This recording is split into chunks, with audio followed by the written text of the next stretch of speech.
प्रेरणादायक और मनोरंजक कहानियों के लिए चैनल को लाइक और सब्सक्राइब करें।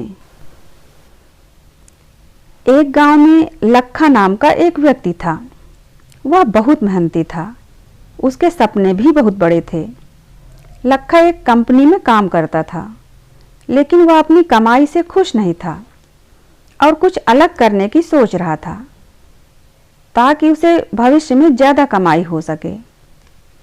चाइना में एक बांस का पेड़ होता है जिसकी खेती करने से बहुत पैसे कमाए जा सकते हैं, लेकिन रोपित करने के बाद 4 से 5 साल तक उसे पानी और खाद देना होता है। जब लखा को उस बांस के पेड़ के बारे में पता चला तो उसने सोचा कि आगे बढ़ने के लिए इसे ज़रूर आजमाना चाहिए। लखा के पास गांव में कुछ खेत थे, इसलिए वह कंपनी की नौकरी छोड़कर गांव आ गया और वह चाइनीज बाम्बू ट्री का बीज ले आया और उसने अपने खेत में उसकी फसल बो दी। जब गांव के दूसरे लोगों को पता चला कि वह शहर की नौकरी छोड़कर अपनी छोटी सी खेती में अलग तरह की कोई फसल बो रहा है, तब गांव वालों ने उसका बहुत मजाक बनाया और सबने कहा कि ऐसी फसल उग ही नहीं सकती। लखा अपने फैसले पर अड़ा रहा और बांस का पेड़ उगाने के लिए उसने दृढ़ निश्चय कर लिया। धीरे धीरे समय बीतता गया। उसके आसपास के सारे खेत फसलों से लहलहा रहे थे, लेकिन लखा का खेत बंजर पड़ा था। 1 साल हो गए। सब लोगों ने अपने खेत की फसलें काट डाली, लेकिन लखा का खेत अभी भी ज्यों का त्यों बंजर पड़ा था। अब उसके घर वाले भी उससे कहने लगे कि उन्हें खेत में वही पुरानी फसलें बो देनी चाहिए, लेकिन लखा सभी को धैर्य रखने और मेहनत करने की सलाह देता रहता। लखा अपने गांव में निकलता तो सभी उसे चाइनीज बाम्बू कह के चिढ़ाया करते थे। दूसरों की बातों को अनसुना करके लखा अपने काम में ही लगा रहता था।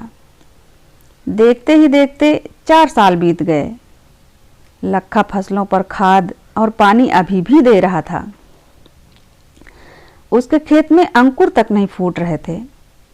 सभी लोगों के ताने मजाक उड़ाने वाली बातों से वह अब भी परेशान नहीं हुआ। लोग उससे कहते कि तुम्हारा परिवार भूखा मर जाएगा, अपना पागलपन छोड़ो, लेकिन लखा अपनी ही जिद पर अड़ा रहा। 5वां साल भी आया। अब लखा ने पाया कि बंजर जमीन अब बंजर नहीं थी, उसमें अंकुर फूट चुके थे। छोटी छोटी पत्तियां बाहर निकली हुई थी। यह देखकर लखा बहुत खुश हुआ। उसकी खुशी का कोई ठिकाना न था और देखते ही देखते 6 सप्ताह में बांस के वह पेड़ 90 फीट तक बढ़ गए। सारे गांव वाले यह देखकर हैरान हो गए। लखा बहुत खुश था, क्योंकि उसका जो भरोसा था, धैर्य था, उसका नतीजा आज सबके सामने था। दोस्तों, जिंदगी में धैर्य बहुत आवश्यक है। बहुत बार हम धैर्य के अभाव में मंजिल के करीब आकर लौट जाते हैं और जीवन भर फेलियर का बोझ उठाए फिरते हैं। हम कोई काम शुरू करते हैं और हमें लगता है कि काम शुरू करते ही हमें अच्छे परिणाम मिलने शुरू हो जाएंगे। ज़्यादातर लोग जितनी जल्दी काम शुरू करते हैं, धैर्य के न होने से उतनी ही जल्दी उस काम को बंद भी कर देते हैं।